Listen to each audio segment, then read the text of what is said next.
lemah lembut, penuh kasih sayang. Kamu kepengen anak-anakmu jadi generasi yang berkualitas, sayangi anakmu.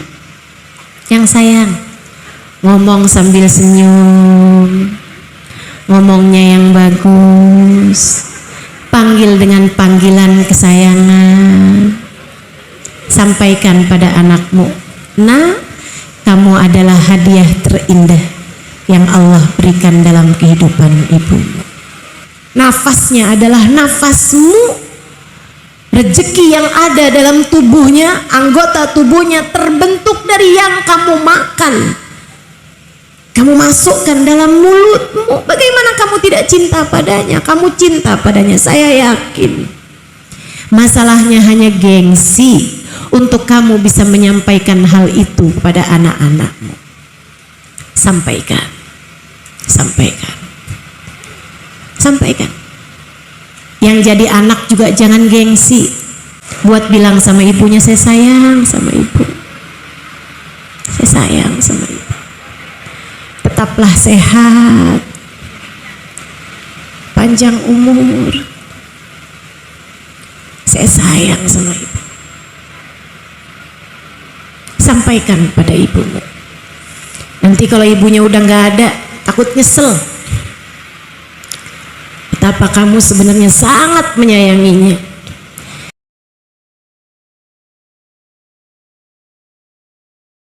Saya udah tuliskan beberapa hal, syarat-syarat kalau ingin mewujudkan generasi berkualitas. Para ibu, silahkan dicatat untuk program pendidikanmu kepada anak-anakmu. Buat adik-adik juga, calon-calon ibu, kalau adik-adik ditambah nih, jangan mau nikah sama laki-laki yang gak mau mendekat kepada Allah, dek. Jangan mau nikah sama laki-laki gak sholat, dek. Jangan mau nikah sama laki-laki yang gak cinta sama Nabi Muhammad, dek. Kalau ada laki-laki sekaya apapun, seganteng apapun, sebaik apapun padamu, tapi gak mau sholawatan,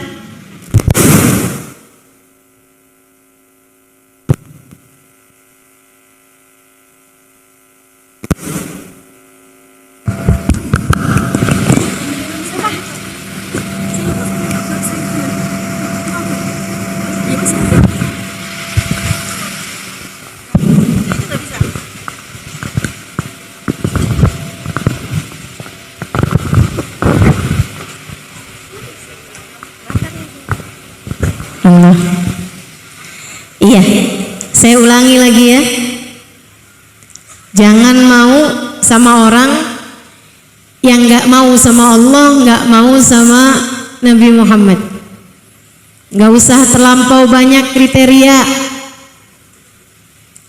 Jangan terlampau punya banyak persyaratan untuk menikah dengan seorang laki-laki. Pokoknya dia baik agamanya, terjaga sholatnya, dan dia cinta kepada Nabi Muhammad. Bismillah, bismillah, tentukan tanggal pernikahan.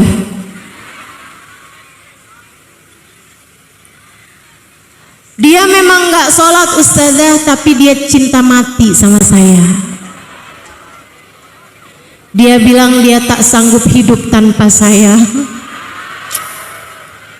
Dek, yang diawali dengan tak mampu hidup tanpamu akan berakhir dengan tak sanggup lagi hidup denganmu. Cita-cinta yang begitu tuh namanya cinta mati. Kalau cintanya udah hilang, tinggal matinya. Dah nggak usah percaya sama yang begituan. Kenapa ustazah nggak boleh nikah sama laki-laki yang nggak sholat? Bukan nggak boleh, jangan mau.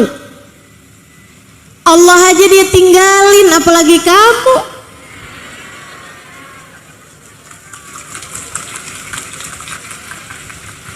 Jangan.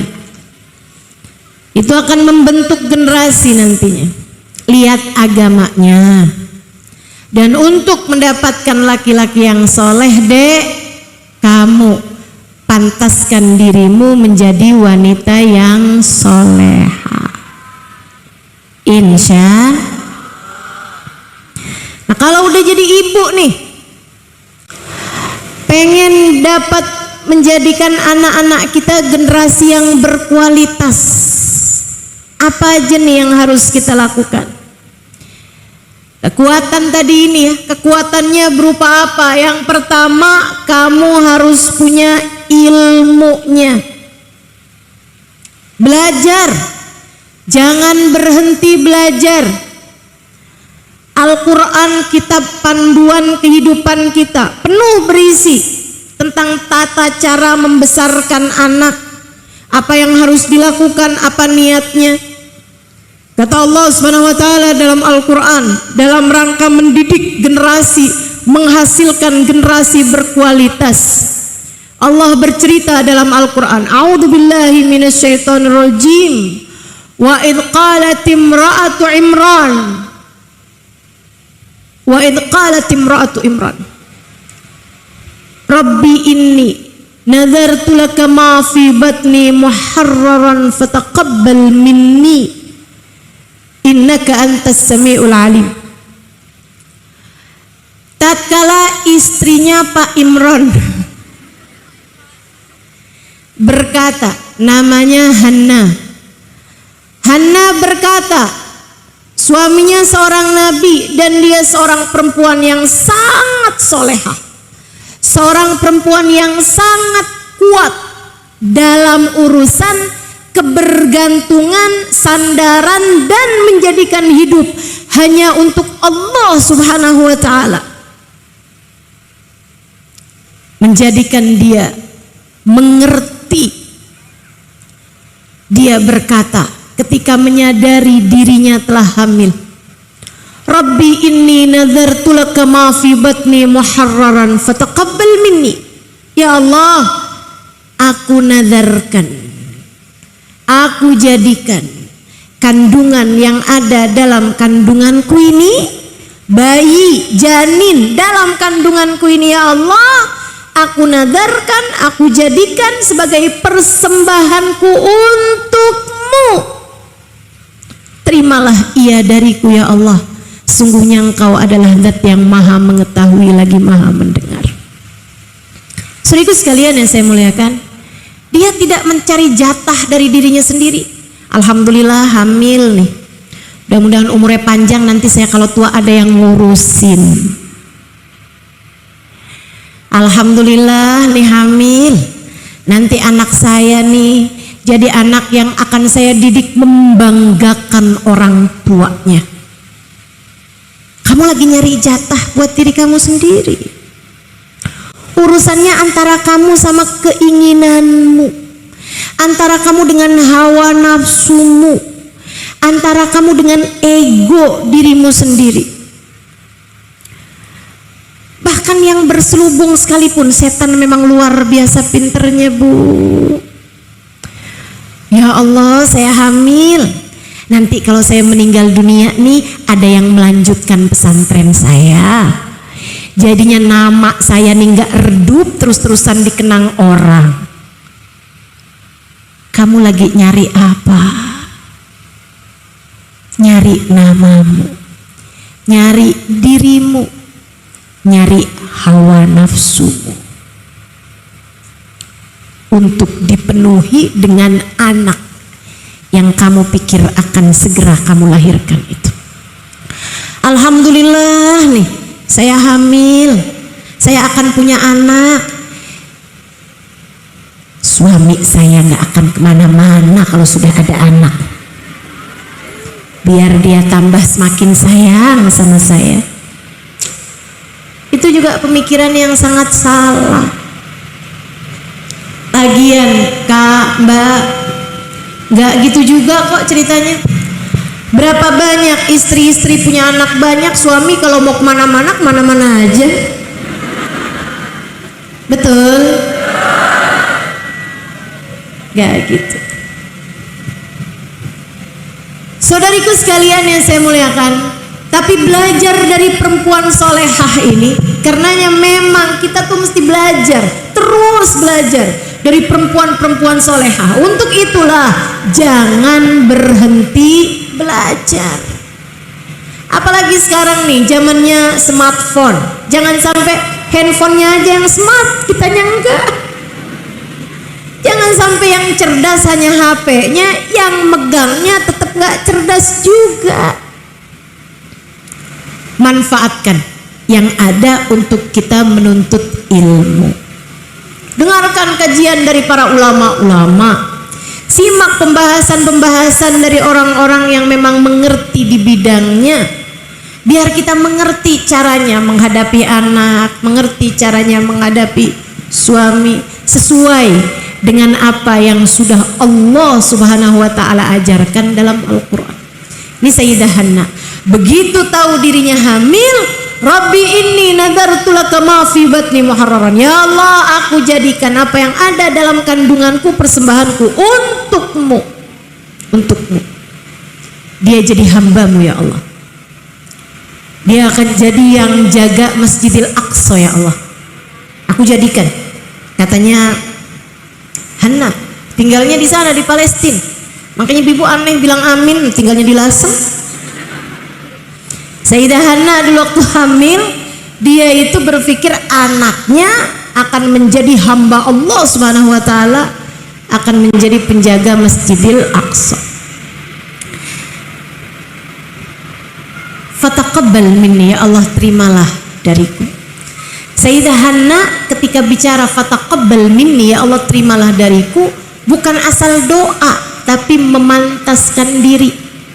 Gimana caranya nih biar anak ini pantas diterima sama Allah, biar saya pantas diterima sama Allah sebagai seorang ibu?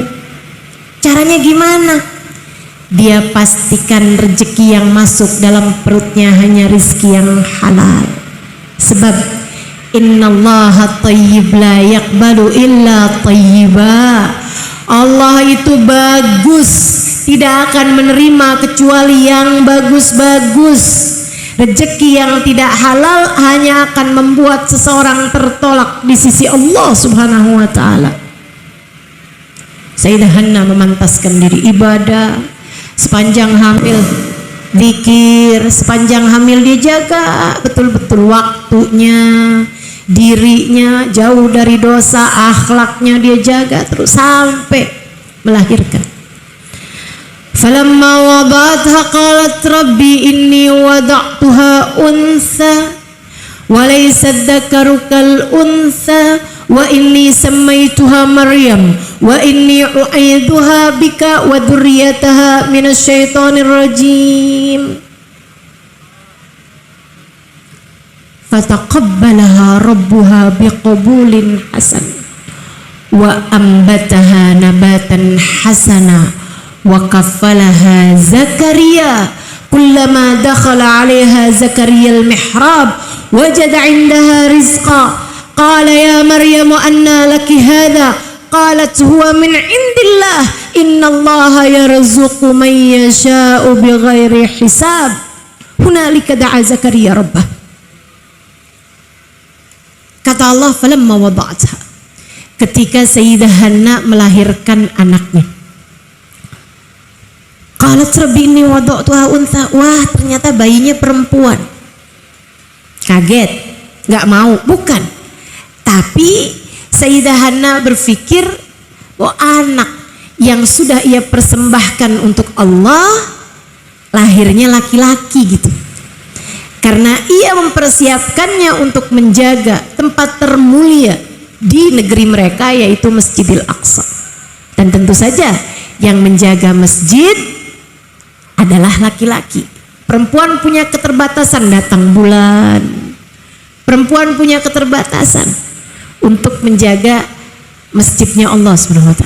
Tapi dari sini kita tahu bahwasanya Dalam pandangan Allah, laki-laki dan perempuan tidak ada bedanya. Dalam pandangan Allah, laki-laki perempuan sama-sama mungkin menjadi hamba Allah yang salehah, menjadi ayah min ayatillah, menjadi tanda-tanda kekuasaan Allah, menjadi keajaiban-keajaiban hamba-hambanya Allah, seperti yang akan terjadi kepada Sayyidah Maryam. Walaysa dzakaru kal untha. Bagaimanapun laki-laki tentu tidak sama dengan perempuan. Gak usah ribut-ributin persamaan. Perempuan tidaklah lebih rendah daripada laki-laki, pun laki-laki tidaklah lebih rendah daripada perempuan. Ia hanya berbeda. Berbeda. Ngapain mau disama-samain barang beda? Kenapa mau disama-samain? Persamaan gender lah, apalah. Walaysa dzakaru kal untha. Laki sama perempuan memang beda, Bu, beda. Beda. Jangan mau disama-samain. Demi untuk kesetaraan. Kesetaraan gender. Lalu gimana? Kamu mau ngangkat karung 50 kilo? Gak mau juga kita. Urusan yang laki-laki biarin urusan laki-laki, yang perempuan biarin urusan perempuan. Tenang, kita sama-sama punya peluang untuk surga. Kita sama-sama punya peluang untuk jadi hamba yang tercinta. Kita sama-sama punya peluang untuk menjadi hamba Allah yang mulia. Walaysa dzakaru kal untha. Tidak sama antara laki-laki dan perempuan. Wa inni samaituha Maryam. Aku kasih nama anakku dengan nama Maryam. Wa inni u'idzuha bika wa dzurriyyataha minasyaitonir rajim. Dan aku lindungkan anakku kepada Allah. Aku serahkan anakku kepada Allah. Aku jadikan anakku, aku titipkan kepada Allah. Semoga Allah menjaga dia dari kejahatan setan yang terkutuk. Tuh Sayyidah Maryam baru lahir, yang dipikirin bukan yang biaya hidup tambah tinggi, biaya sekolah tambah mahal, gimana nasibnya nanti hidup di dunia. Enggak. Sayyidah Maryam sangat mengerti itu, faham. Anakku meski lahir dari rahimku, ia bukan milikku. Anakku meski berada 9 bulan dalam rahimku, aku tidak ikut-ikutan menciptakan matanya, hidungnya, telinganya. Aku tidak ikut-ikutan menentukan garis nasibnya. Aku tidak ikut-ikutan menggambar wajahnya. Maka anakku, meskipun ia lahir dari rahimku, ia hanyalah hambanya Allah. Ia adalah hambanya Allah. Aku akan menyerahkan anakku, kutitipkan kepada pemiliknya. Karenanya dari sejak lahir sang anak sudah dititipkan kepada Allah. Ya Allah, lindungilah anakku dari kejahatan setan yang terkutuk. Luar biasa Allah mengajarkan kita caranya menjadi orang tua. Di ayat yang berulang-ulang kita baca. Iya Ustazah, saya sering baca ayat itu, tapi kok saya nggak mikir segitu ya. Karenanya perlu ilmu. Ilmu bisa didapat dengan belajar. Saudaraku sekalian, jangan berhenti ngaji, jangan berhenti belajar terus.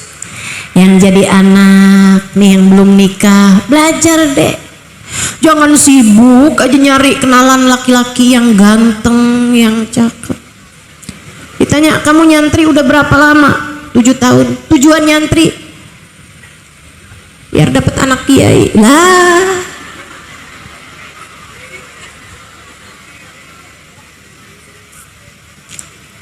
Gak gitu, gak gitu. kamu mesti punya ilmu. Mesti punya ilmu. Dan saya santri sejati. Tadi dibilang motivator, enggak lah. Saya santri. 12 tahun saya nyantri. Terus belajar. 12 tahun saya tinggal di pondok pesantren. Dan sampai sekarang sesudah 20 tahunan dari saya keluar dari pondok pesantren, saya tetaplah seorang santri bagi guru-guru saya. Santri tidak pernah berhenti belajar. Terus belajar, terus belajar. Belajar. Yang paling susah tuh belajar apa sih? Kalau saya sih ya, paling susah tuh belajar ngadepin hati saya sendiri. Betul gak? Saya belajar 12 tahun di pesantren, 20 tahun di masa sesudahnya. Tidak ada yang lebih sulit saya hadapi selain rasa hati saya sendiri. Makanya mesti terus diajarin. Biar gak gampang suudzon, biar gak gampang ujub, biar gak gampang sombong. Masya Allah, susahnya luar biasa. Diingetin nama hadis, diingetin nama ayat Quran, tetap aja emang bandelnya luar biasa. Kita punya hati dengan hawa nafsunya ini. Tapi beda orang yang terus belajar dengan orang yang tidak mau belajar. Kata Allah, la yastawil ladina ya'lamuna wal ladina la ya'lamun. Enggak sama antara orang yang ngerti berilmu dengan orang yang tidak berilmu. Maka modal utamamu untuk melahirkan generasi yang berkualitas nomor 1 adalah ilmu. Teruslah belajar. Teruslah berguru kepada para ulama-ulama yang memiliki sanad ilmu bersambung sampai kepada baginda Nabi besar Muhammad sallallahu alaihi wa ala alihi wa sahbihi wasallam. Mudah-mudahan kita doakan para ulama-ulama kita dipanjangkan umurnya, disehatkan badannya, ditambahkan kesabarannya, sehingga dapat terus-terusan mendidik kita insyaallah sebagai umat Nabi mereka, baginda Nabi besar Muhammad sallallahu alaihi wasallam insyaallah. Amin ya rabbal alamin. Ilmu pertama. Yang kedua, takwa. Kamu ingin melahirkan generasi yang berkualitas, anak-anakmu jadi orang-orang yang berkualitas. Kualitas itu adanya pada takwa. Wa khairuz zad taqwa. Sebaik-baik bekal dalam kehidupan adalah takwa. Walibasut taqwa dzalika khair. Pakaian ketakwaan itulah yang terbaik untuk kamu kenakan dalam kehidupanmu di atas muka bumi ini. Takwa. Apa itu takwa? Kerjain perintah Allah, jauhi dosa-dosa. Kamu pengen punya anak-anak yang soleh-solehah, kamunya sebagai ibu harus solehah. Itu yang disampaikan oleh ibunda guru kami Hubabah Zahra. Saya punya guru, salah satunya Sayyidil Habib Umar bin Hafid, guru saya. Saya pernah mondok di Sarang. Ini Ning Iing, ketua pondok semasa saya ada di Sarang, di Al Anwar, Sarang Rembang. Sesudah dari Sarang saya ada mondok di Daruz Zahra dari Hadramaut Yaman dan mengajar juga di sana. Guru kami Al Habib Umar bin Hafid, ibunya namanya Hubabah Zahra, baru meninggal beberapa tahun yang silam, kayak setahunan sebelum Covid, sekitar tahun-tahun itulah. Teman-teman sekalian, Hubabah Zahra punya anak banyak. Anaknya yang laki-laki yang pertama jadi mufti tarim semasa hidupnya, baru wafat juga kayak setahunan sesudah Hubabah Zahra meninggal di masa pandemi, masa Covid kemarin, tahun 2020 atau 2021 gitu. Habib Ali masyhur namanya, mufti di Kota Tarim. Berpuluh-puluh tahun dalam hidup beliau sebagai mufti. Anak laki-laki beliau yang paling kecil Habib Umar bin Hafid. Kita tahulah siapa Habib Umar. Ulama yang sangat karismatik, ulama yang sangat berpengaruh. Bahkan majalah People kalau nggak salah tahun ini menuliskan nama Habib Umar sebagai laki-laki muslim paling berpengaruh dalam dunia Islam saat ini. Nomor satunya Habib Umar bin Hafid.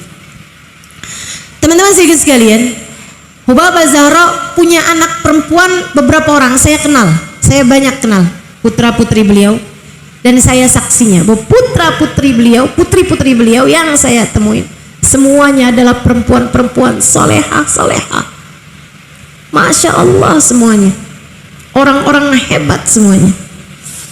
Teman-teman sekalian, banyak orang bertanya kepada Hubabah Zahra. Hubabah Zahra salah satu dari perempuan yang saya menganggapnya juara dalam urusan kesabaran. Suaminya diculik berpuluh tahun yang lalu di masa Habib Umar masih umur 10 tahun. Diculik oleh kaum Syuyu'i, kalau di kita PKI ya, membunuh-bunuhi para ulama, salah satunya ayahandanya Habib Umar bin Hafid.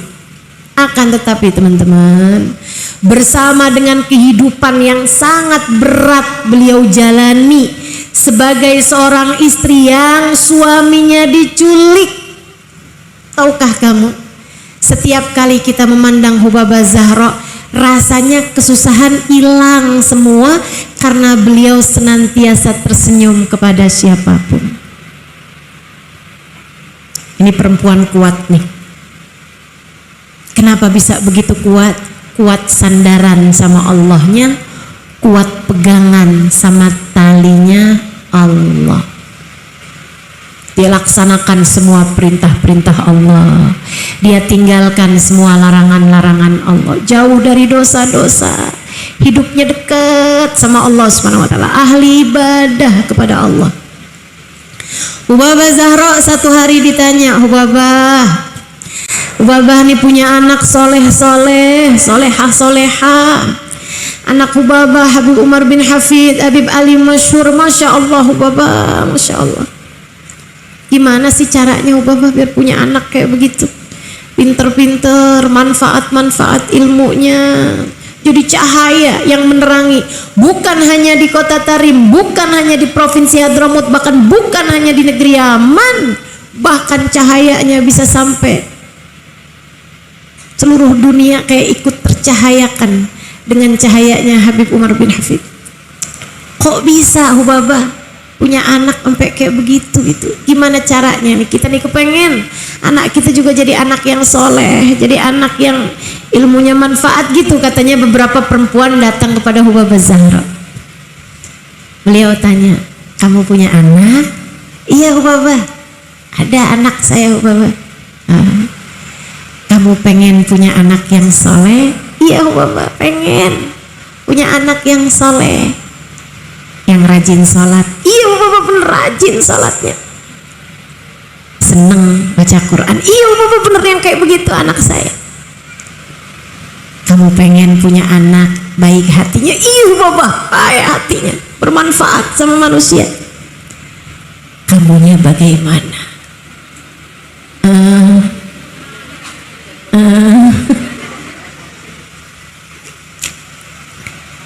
Anakmu akan jadi seperti dirimu, nak.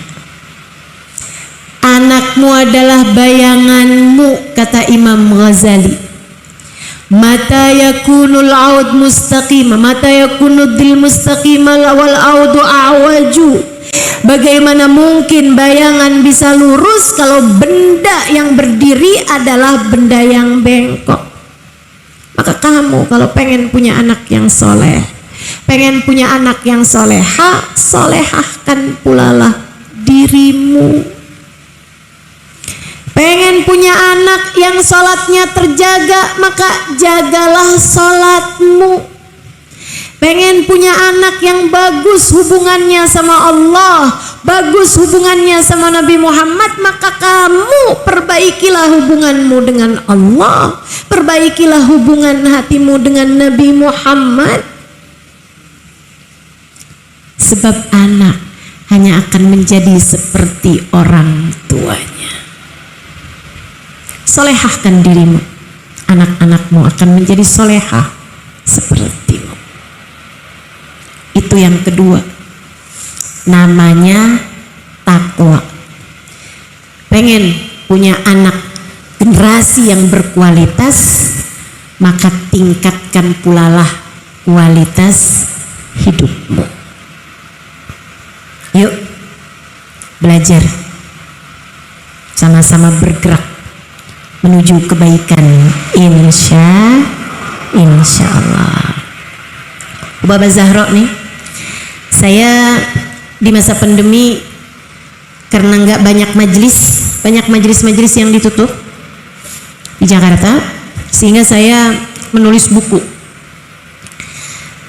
Di masa pandemi saya selesai 4 buah buku. Ada terjemahin kitab Ayyuhal Walad, Wahai Anakku, karyanya Imam Ghazali. Ada bikin quote-quote bergambar, judulnya Kata Kita. Ada yang ini yang agak panjang, saya menuliskannya Bidadari Bumi. Dan yang terakhir, pandemi belum kelar juga, akhirnya saya bikin lagi buku, judulnya Assalamualaikum Tarim. 4 buku. Waktu saya menulis Bidadari Bumi, salah satu dari yang saya tuliskan adalah Hubabah Zahra yang sedang saya ceritakan ini, ibunda dari Habib Umar bin Hafid. Tapi saya tidak banyak tahu cerita tentang beliau, selain bahwa saya selalu bahagia setiap kali berjumpa beliau karena senyumnya yang tidak pernah hilang itu. Saudariku sekalian yang saya muliakan, jadi saya kirim surat, bikin email kepada cucu Hubabah Zahra, putrinya guru saya Habib Umar bin Hafid, untuk menuliskan kisahnya Hubabah Zahra yang mereka tahu gitu. Mereka pun menuliskan semacam biografi Hubabah Zahra, lahirnya di mana, usianya berapa ketika meninggal, dan lain sebagainya. Dan juga tentang kisah-kisah yang dituturkan bukan hanya oleh yang saya kirimin surat, yaitu cucunya Habib Umar, akan tetapi anaknya Habib Umar, akan tetapi juga dituliskan oleh bibi-bibinya yang adalah putri-putri dari Hubabah Zahra. Ini salah satu cerita yang diceritakan. Ibu saya nggak pernah tinggal tahajud seumur hidup, dari sebelum menikah, dari masih perawan, dari masih kanak-kanak. Ia bahkan sudah memulai bangun tahajud sebelum balik. Ini tingkat kesolehan yang luar biasa ini. Ya, kita walaupun terlambat bolehlah. Lebih baik terlambat daripada tidak sama sekali. Yuk belajar buat mulai bangun tahajud. Yuk belajar buat istiqomah tahajud. Bagi yang sudah melaksanakannya, mudah-mudahan bisa istiqomah tiap malam insyaallah. Dia bilang Hubabah Zahra nggak pernah tinggal tahajud dari sebelum balik sampai udah balik, udah nikah, nggak pernah tinggal kecuali 1 malam. Ada waktunya 1 malam beliau memang tidur lebih malam, dan juga ada kegiatan yang beliau jalankan sebelumnya, sampai beliau terbangun di saat azan subuh berkumandang. Dan itu beliau terbangun dalam keadaan gemeteran badannya, gemertakan lututnya, lemes lututnya kayak nggak bisa dipakai berdiri ketika beliau sadar bahwa beliau bangun saat sudah azan subuh. Beliau bangun tuh gemeteran tangannya, dibilang azan al-fajr, itu azan subuh tuh, azan subuh itu azan al-fajr. Dia bilang, ya Allah, Zahra magamat lailatha, ini Zahra nggak bangun nih malam nih, Zahra nggak bangun di malamnya. Astagfirullah, astagfirullah, astagfirullah.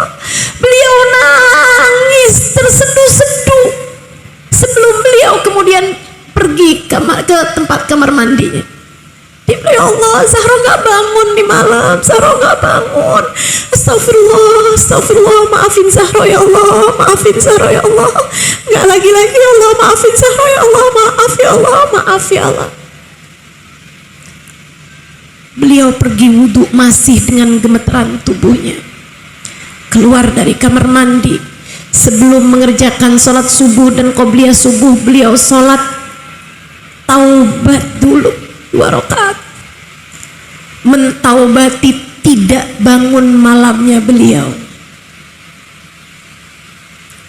Bagaimana kabarmu teman-teman? Bagaimana kabar kita? Membicarakan generasi berkualitas adalah membicarakan kualitas diri sendiri. Masya Allah.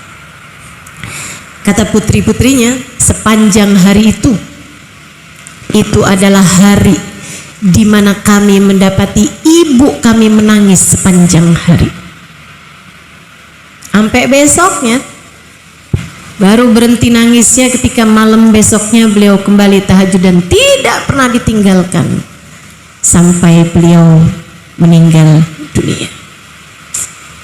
Keren. Kualitas. Itu yang kedua tuh.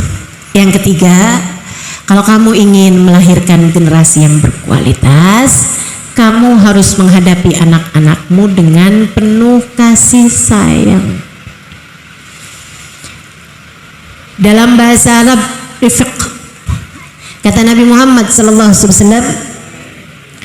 tidak ada sesuatu dihiasi dengan kelembutan kasih sayang kecuali bakal bagus. Illa wazana, wa ma nuzi'a min syai'in illa washana. Ar-rifqu ma dukhilat li syai'in illa wazana wa ma nuzi'a min syai'in illa washana. Kelemah lembutan tidaklah dimasukkan kepada apapun kecuali bikin bagus, dan tidaklah dicabut dari apapun kecuali bikin jelek. Jadi istri kalau dikasih kelembutan bagus, jadi suami dikasih kelembutan bagus, jadi anak dikasih kelembutan bagus, jadi anak dicabut kelemah lembutannya jadi jelek. Jadi guru punya kelemah lembutan bagus, begitu nggak punya kelemah lembutan langsung jelek, mau secantik apapun gurunya. Betul? Jadi murid punya kelemah lembutan bagus, begitu kehilangan kelemah lembutannya jadi jelek. Maka para ibu-ibu yang pengen melahirkan anak-anaknya berkualitas, ingin agar anak-anaknya berkualitas, maka hadapi anak-anakmu dengan penuh kelemah lembutan. Sayangi anak-anakmu, jangan pakai kasar. Mana nih ibu-ibu yang suka ngomel mana?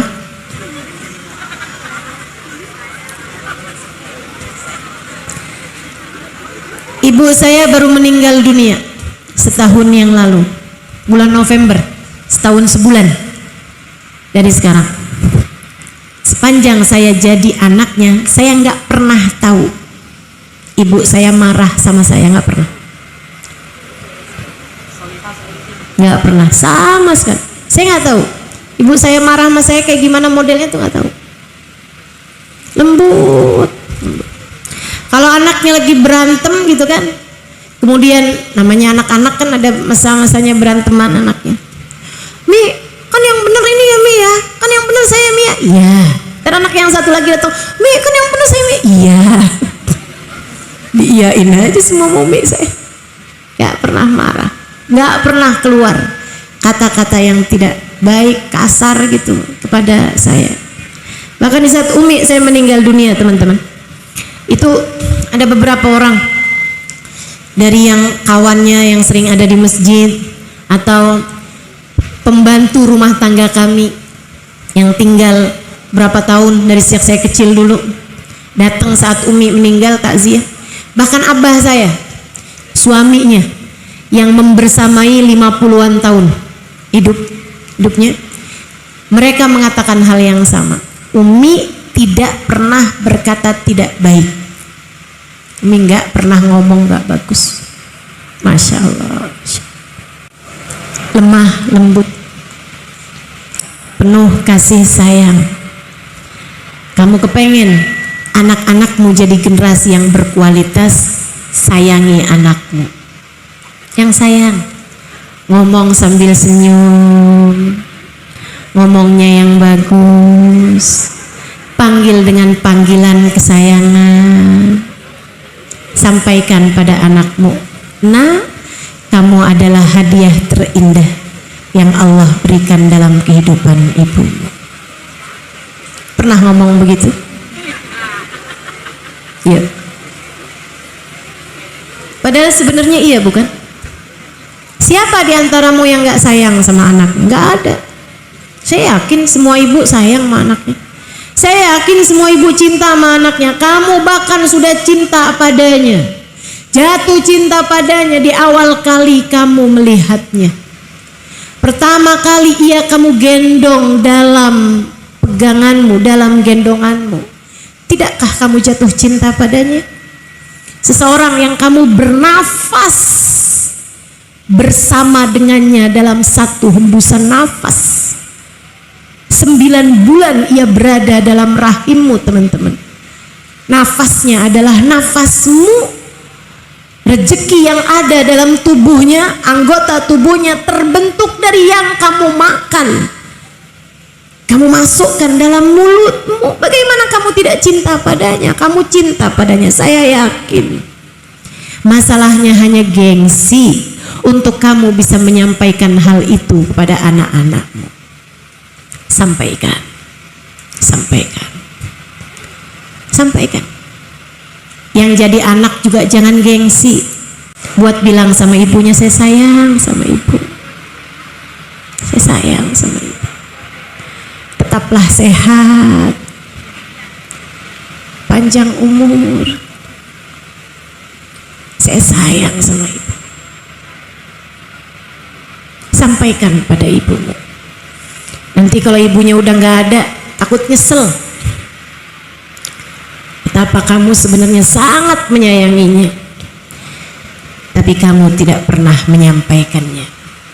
Yang jadi ibu juga, sampaikan pada anak-anakmu. Sampaikan. Itu sunnah.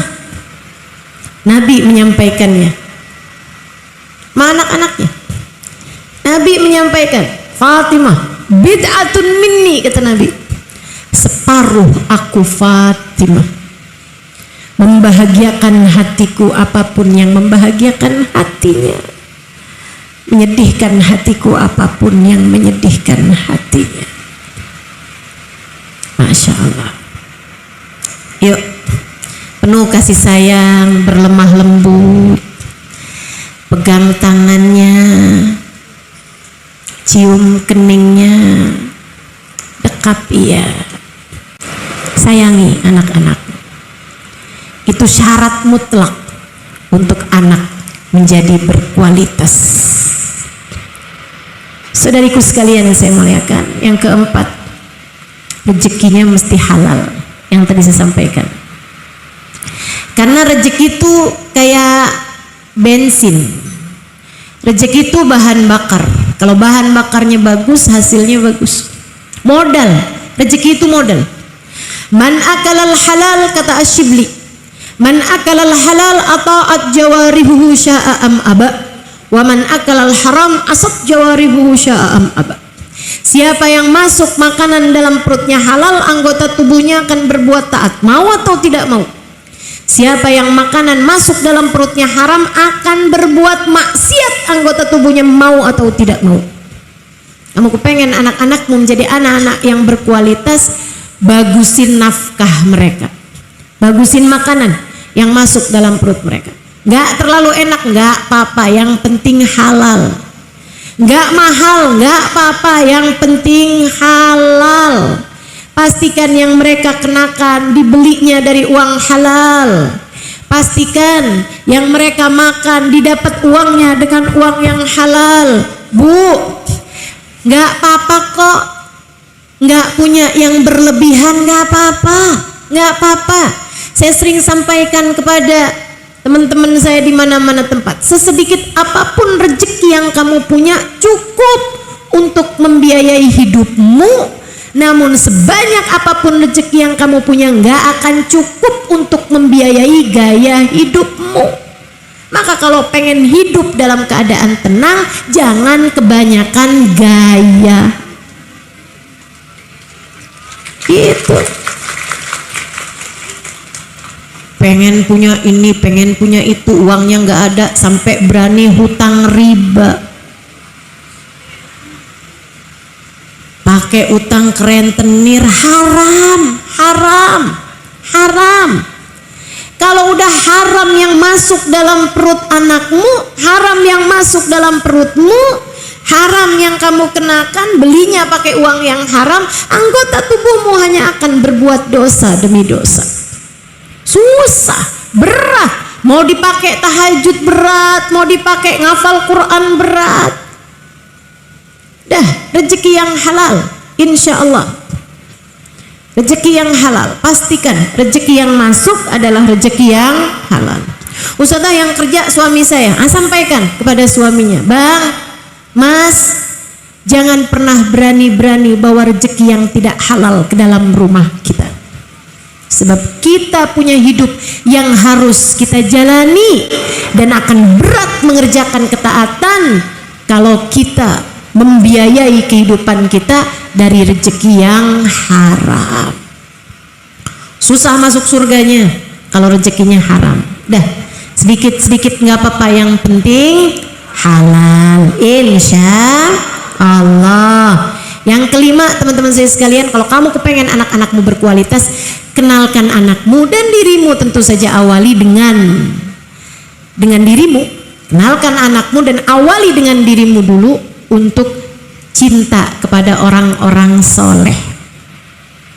Deketin anak-anakmu kepada ulama, deketin kepada orang-orang soleh, deketin kepada habaib, deketin kepada syaraif, deketin kepada orang-orang mulia, deketin pada kiai, deketin kepada bunyai, deketin kepada orang yang hafal Quran, deketin kepada orang yang soleh-solehah, deketin. Kenalkan mereka kepada orang-orang soleh, akan jadi modal utama anak kita. Nah tuh nak, ibu mama kepengen banget kamu tuh kayak begitu, hebat ya nak ya itu ya, insya Allah ya nak ya. Terus gitu teman-teman, terus gitu insya Allah, insya Allah. Nanti lama-lama anak akan timbul cintanya kepada para ulama, sehingga mereka menjadi orang-orang yang berkualitas, yang mencintai para ulama. Dan yang terakhir, saudaraku sekalian yang saya muliakan, ingin mewujudkan generasi yang berkualitas, teruslah berdoa. Doain anak kamu, doain dirimu juga, doain. Ya Allah, jadikan kami semua hamba-hamba yang mulia. Ya Allah, Kau perintahkan diriku untuk menjaga diri dan keluarga dari api neraka. Ya Allah, jangankan menjaga anak-anak kami ya Allah, menjaga diri kami sendiri saja seringkali kami gagal melakukannya. Kami mohon padamu ya Allah, bantulah kami untuk itu. Jagakanlah anak-anak kami ya Allah, sebagaimana Engkau telah menjaga anak-anak dan keturunan orang-orang yang soleh. Minta sama Allah, doa, terus doa, terus doa. Dan kita nggak pernah tahu doa kita kapan diijabah, tapi teruslah berdoa. Doain anaknya, doain anak saya ya Allah, kami dan seluruh keluarga kami ya Allah, jadikanlah calon-calon penghuni surga. Kumpulkan kami di surgamu ya Allah. Jagain anak saya ya Allah, jauhkan dari dosa-dosa. Jagakan anak saya ya Allah, dekatkan dengan kebaikan, dekatkan dengan orang-orang baik. Minta Bu, doa, doa. Doa itu lebih baik pakai bahasamu sendiri yang kamu ngerti. daripada pakai bahasa-bahasa yang lain tapi kamu sendiri nggak ngerti. Gitu kan? Doa aja, doa. Sepertiga malam yang terakhir dalam sujud doain anak-anakmu terus begitu, terus begitu. Insya Allah mudah-mudahan anak-anak kita jadi anak-anak yang soleh-soleha, jadi orang-orang yang akan menjadi kebanggaan kita dunia hingga akhirat, jadi umat Nabi Muhammad sallallahu alaihi wasallam yang di akhirat nanti ada dalam rombongan Nabi kita Muhammad sallallahu alaihi wasallam. Rabbana zalamna anfusana wa illam taghfir lana wa tarhamna lanakunanna minal khasirin. Rabbana atina fid dunya hasanah fil akhirati hasanah wa qina adzabannar. Bi fadli subhana rabbika rabbil izzati amma yasifun wa salamun alal mursalin walhamdulillahi rabbil alamin.